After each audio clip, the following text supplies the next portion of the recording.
Dzień dobry, witam serdecznie na kanale Kia Oczami Doradcy. Dzisiaj gorąca nowość, czyli drugi najchętniej wybierany model marki Kia na świecie. Nowa Kia Seltos wchodzi do Europy. Zapraszam na krótki film, zapraszam na prezentację. Obejrzyjmy sobie ten samochód z bliska.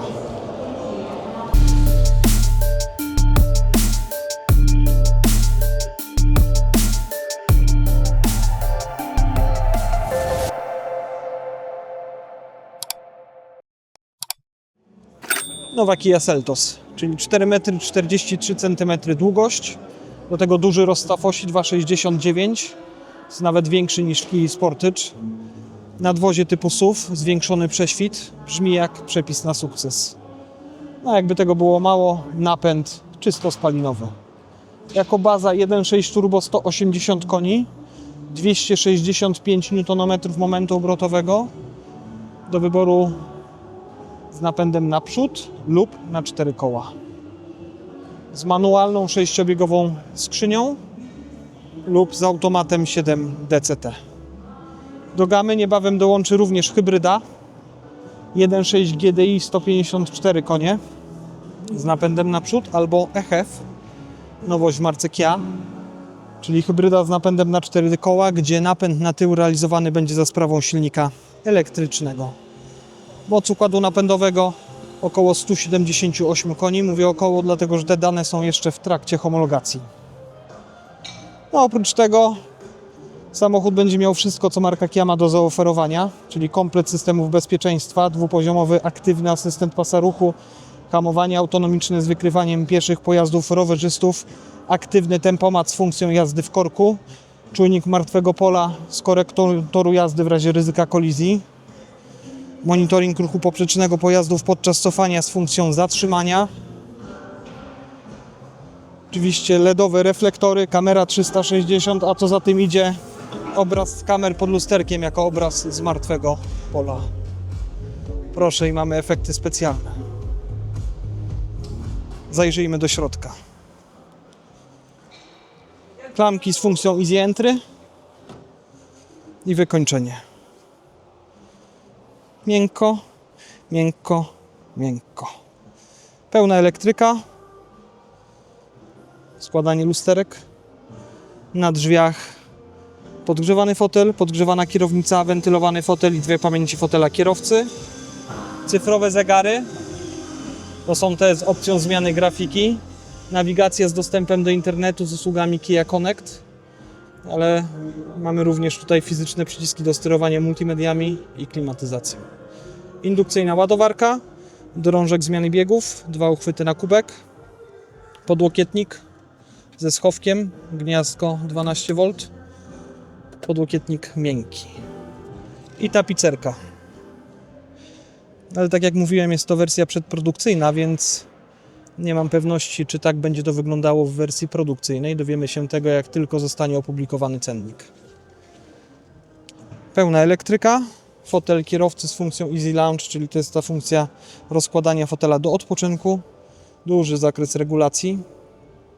Więc myślę, że każdy tutaj znajdzie wygodną pozycję dla siebie. Tu mamy regulację podparcia odcinka lędźwiowego w 2 płaszczyznach. Kierownica również regulowana w 2 płaszczyznach. Kierownica skórzana, podgrzewana, ścięta u góry, ścięta u dołu. Wielofunkcyjna, tu aktywny tempomat, drugi poziom asystenta pasa ruchu, tryby jazdy, włączenie napędu na 4 koła.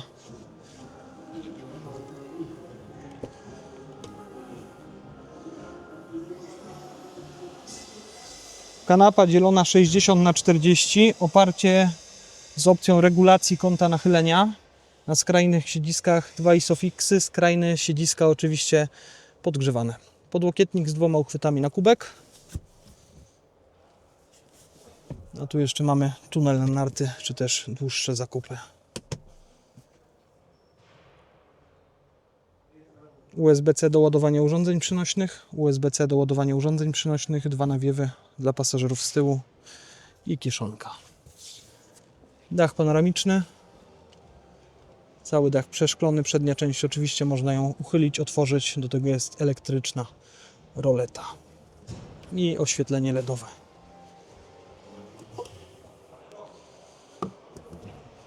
Elektryczna, inteligentna klapa bagażnika, czyli z poziomu komputera można ustawić szybkość otwierania, wysokość otwierania i to, że będzie się otwierała automatycznie po podejściu z kluczykiem do samochodu. 530 litrów pojemności przestrzeni bagażowej. Dwupoziomowa podłoga, pod spodem koło dojazdowe. I w tej pozycji oczywiście po złożeniu siedzeń mamy płaską podłogę. Nowość, lampka ostrzegawcza, żeby nas inni widzieli.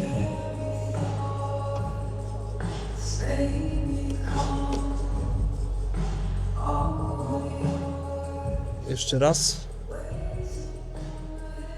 Fajnie, nowocześnie, ale mimo wszystko intuicyjnie i fajnie, że zostały fizyczne przyciski. Fotel pasażera. Elektrycznie regulowany, podgrzewany, wentylowany. Wygodny, dobrze wyprofilowany. Oczywiście poduszka oddzielająca kierowcę od pasażera. Zagłówek regulowany w dwóch płaszczyznach. Czyli przód, tył i oczywiście góra, dół. Deska. Tu twardo, ale tu jest miękko. Tutaj też twardo. Tutaj nastrojowe oświetlenie. I jeszcze raz cyfrowe zegary, czyli 3 wyświetlacze pod jedną taflą szkła.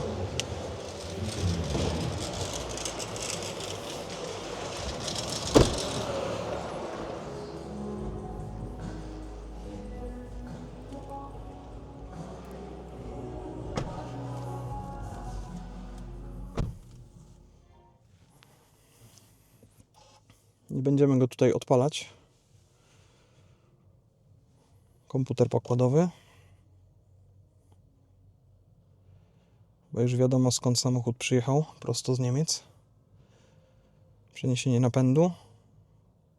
Kompas i tu będą wyświetlały się wskazania z nawigacji. Informacje z asystenta pasa ruchu plus z czujnika martwego pola. Tu po lewej stronie kierownicy mamy regulację wysokości świateł, elektryczny, ręczny, otwarcie, zamknięcie klapy bagażnika, asystent zjazdu z górki i wyłączenie systemów kontroli trakcji. Przy kierownicy łopatki do zmiany biegów, tudzież w hybrydzie do rekuperacji, na pewno to będzie. Aktywny tempomat, drugi poziom asystenta pasa ruchu, komputer pokładowy, multimedia, tryby jazdy do wyboru mamy Eco, Normal, Sport i Snow. A tutaj wymuszenie napędu na 4 koła, 4WD lock. Wyświetlacz do klimatyzacji. Można również tak. Fizyczne przyciski do sterowania multimediami. Fizyczne przyciski do sterowania klimatyzacją. Tutaj jest indukcyjna ładowarka, 3 gniazda USB-C do ładowania urządzeń przenośnych, w tym jedno również do obsługi multimediów. Nawigacja z dostępem do internetu, z usługami Kia Connect.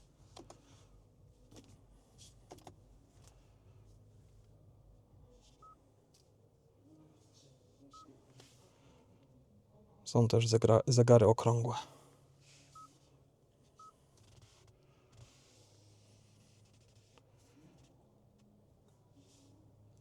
Kamera 360. Tył, dynamiczne linie, one będą nam pokazywały, projektowały przejazd samochodu przy wyprostowanych kołach i przy skręconych. Kamera przednia, rzut z góry plus informacja z czujników. Tutaj po wrzuceniu wstecznego też mielibyśmy informacje z czujników plus informacje z systemu monitorowania ruchu poprzecznego pojazdów podczas cofania.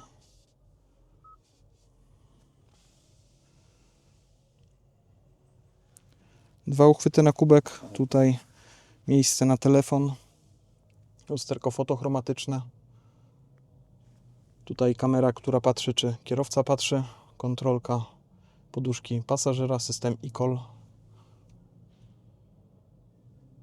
LEDowe oświetlenie, elektrycznie regulowany dach panoramiczny. Nie będziemy nim tutaj teraz ruszać, ale roleta też jest elektryczna. Przednią część oczywiście można otworzyć bądź uchylić.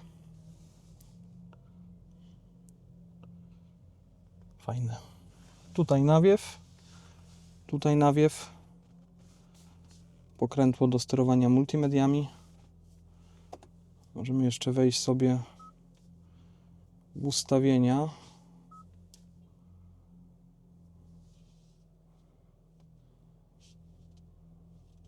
Ambient Light. Farbę. O. Nie, będzie jednotonowo, ale można tutaj pozmieniać.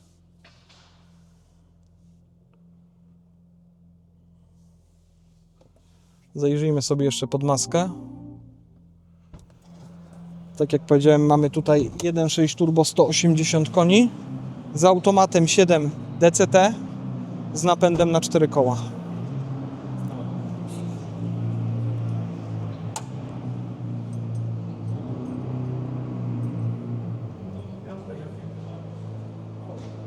To jest akcesoryjne. Tu chodzi o to, żeby samochód się nie rozładował w trakcie targów. Akumulator oczywiście AGM 60 Ah. Wyciszenie pod maską jest. Co powiecie? Fajne.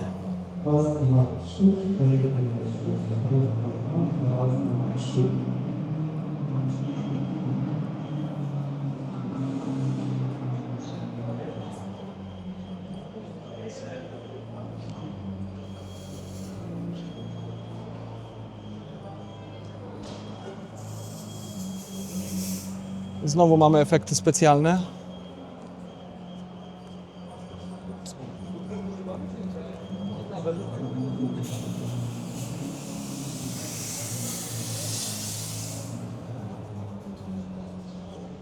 Może tak ma być.